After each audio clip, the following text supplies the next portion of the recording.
Hey viewers, welcome to our channel enrich your English. ఈరోజు మనము simple past అని చెప్పుకున్నాం కదా, పాస్ట్ కంటిన్యూస్ టెన్స్లో ఉన్నటువంటి వాక్యాలని ప్యాసివ్ వాయిస్కి ఎలా మారుస్తారు అనేటటువంటిది తెలుసుకుందాం. పాస్ట్ కంటిన్యూస్ టెన్స్ అయినా, ప్రజెంట్ కంటిన్యూస్ టెన్స్ అయినా, ఫ్యూచర్ కంటిన్యూస్ టెన్స్ అసలు ఉండదు. ఈ రెండింటికి కంటిన్యూస్ టెన్స్ అంటే మనకు ఒక్కటే గుర్తు, ఇంగ్ వస్తే బీయింగ్ వస్తుంది. అదొక్కటే మనకి గుర్తుపెట్టుకోవాలి.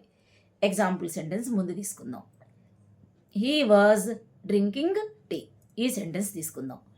హీ సబ్జెక్ట్, వాజ్ డ్రింకింగ్ అనేటటువంటిది వర్బ్, పాస్ట్ కంటిన్యూస్ టెన్స్లో ఉందండి.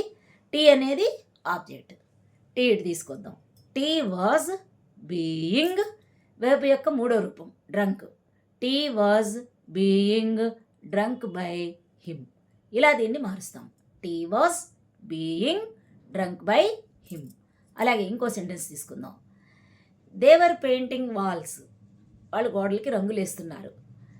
Walls were being painted by them. Walls plural కాబట్టి వర్ వస్తుందండి.